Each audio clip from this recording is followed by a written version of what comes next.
It's almost 2 in the morning and you're still awake. Nothing is wrong. The day is over, the messages are answered, the doors are locked. But your mind never got the message.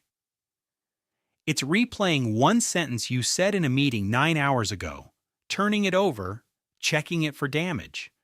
You're exhausted, and yet there's a second engine running somewhere behind your eyes, and it will not switch off. If you know that feeling, this is for you.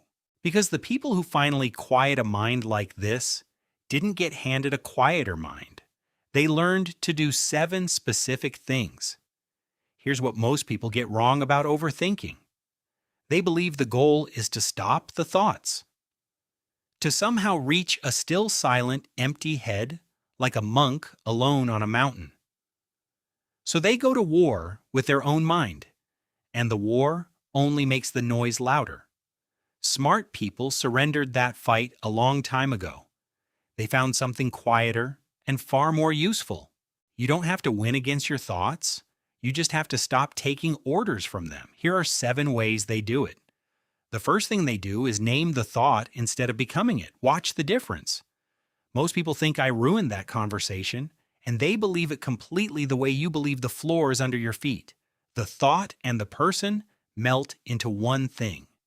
Smart people learn to slide a few words in between. They don't think I ruined it. They think I'm having the thought that I ruined it.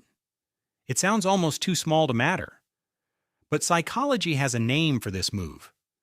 It's called cognitive diffusion, and it does something strange to a thought. The moment you label it as a thought, you step back from it. You're no longer inside the storm. You're standing on the shore watching a wave you happen to notice. The thought is still there. It just stopped being the entire sky. They speak to their own mind the way you talk to a nervous friend sitting beside them. There it goes again. And a thought you can name is a thought that has already loosened its grip. But naming it only helps if you also stop letting it interrupt you all day long. So the second thing they do is give worry a time and a place. Overthinking loves an ambush. It shows up in the shower in the middle of a good song halfway through a laugh. And every time you let it in, you teach your brain that any moment at all is a fine moment to panic. Smart people close that door. They make an appointment with their own anxiety. 15 minutes, same chair, same time every evening. When a worry arrives before, then they don't wrestle it and they don't obey it. They simply say, "Not now, 6 o'clock." Therapists call this stimulus control, and it works because the brain is a creature of habit long before it is a creature of logic. You're not refusing to face the problem, you're refusing to face it 40 separate times a day. And here's the quiet miracle. Most of the worries never even survive until the appointment. By 6 o'clock, the thing that felt like an emergency at noon has evaporated, and the few that remain get your full contained attention instead of your entire day. Still, some decisions can't wait for 6 o'clock, and that's where overthinking does its cruelest work. Which is why the third thing they do is move before they feel ready. The overthinking mind has a favorite lie. It whispers that if you just analyze a little longer, you'll reach the moment when the right choice is obvious and the risk is gone. So you sit. You make the list and then the list of lists. You write the message and don't send it. You wait for a certainty that is never, ever coming. Smart people know that waiting isn't safety. It's just avoidance in slow motion. They live by a rule that overthinkers find almost offensive. Good enough and on time beats perfect and too late. Researchers call this satisficing choosing the option that clears the bar instead of hunting for the one flawless answer that doesn't exist. They treat a decision like a bridge you build one plank ahead of your own feet. You don't need to see the far side, you only need the next plank. And they've learned that a decent choice made today will teach you more than a perfect choice you never make. But even people who act still get ambushed by the loudest lie of all. And this is the hard one, the one that stings to hear.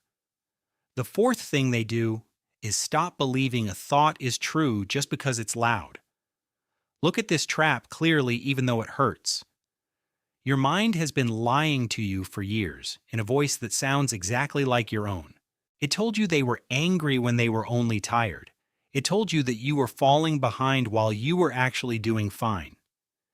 It replayed your worst moments in high definition and let your best ones fade to gray. And you believed every word because it came from inside, and we are taught that the voice inside is us. Sit with the weight of that for a moment. Some of the most painful nights of your life were spent grieving things that never happened, punishing yourself for crimes you never committed, all on the word of a narrator who was never once reliable. That is the true cost of overthinking, not the lost sleep.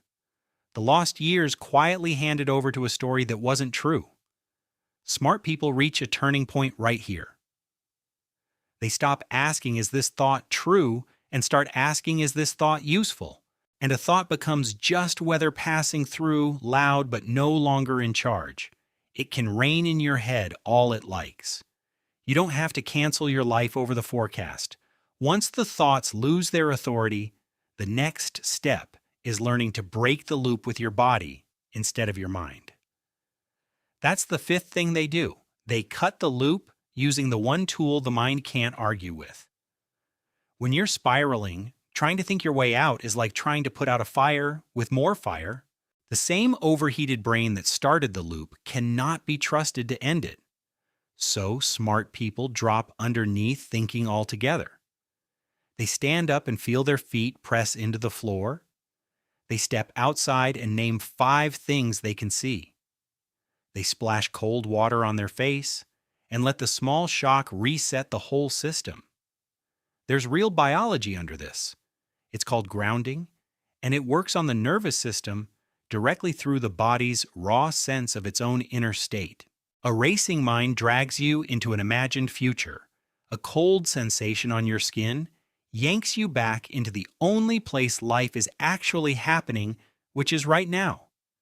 You cannot spiral about next Tuesday while your entire attention is on the cold. The loop needs you up in your head, so they leave. Physical resets handle the moment, but overthinkers keep one more habit that quietly feeds the fire. The 6th thing they do is stop hunting for reassurance. This one disguises itself as the opposite of a problem. You feel anxious, so you ask a friend, "Are you sure you're not upset with me?" They say no. You feel better for about an hour. Then the doubt seeps back in. So you ask again, worded a little differently, and again. It feels like you're solving the worry. You are actually feeding it. Every time you reach outside yourself to be told you're okay, you teach your brain one lesson: that you can't survive the uncertainty on your own, that the panic was right to demand an answer. It's like feeding a stray at your door. Do it once, and it never truly leaves. Smart people learn to sit inside the discomfort without outsourcing it to someone else. When the urge to check arrives, they let the question stay unanswered, and they notice that they are still standing anyway. Reassurance quiets the storm for an hour. Learning to tolerate the storm quiets it for good. And that points straight to the last habit, the one that holds all the others together. The 7th and final thing they do is make peace with not knowing. At the bottom of every spiral is the same thing: a demand for certainty in a world that simply doesn't sell it. Will this work out? Do they still like me? Am I making the right choice? The overthinking mind believes that if it just thinks hard enough, it can lock down the future and finally be safe. Smart people quit that impossible job. They learned that you can't think your way to certainty because certainty was never on the table to begin with. What you can do is learn to be all right while the answer is still unknown. They leave the question like a door left slightly ajar, and they walk on through their day anyway. Not because they stopped caring how things turn out, but because they finally understood a simple thing. A mind that demands guarantees is a mind that can never, ever rest. The moment you can hold an open question without needing to slam it shut, the noise doesn't vanish. It just stops being the boss of you. If you've spent years worn down by a mind that won't turn off, hear this clearly. You are not broken, and you are not weak. That restless, searching mind is the very same one that makes you thoughtful and careful and deep. The goal was never to force it silent. The goal is to stop being afraid of it. And the moment you stop obeying every thought that drifts through something quietly shifts. The mind keeps talking, but you get your life back. The noise is still there. You're simply no longer at its mercy. So the next time it's 2 in the morning and that second engine starts to run, you'll know exactly what it is. Just weather. Loud, familiar, and passing. And you can let it rain without canceling a single thing. You've carried that restless mind a long, long way. Tonight, you're finally allowed to set it down.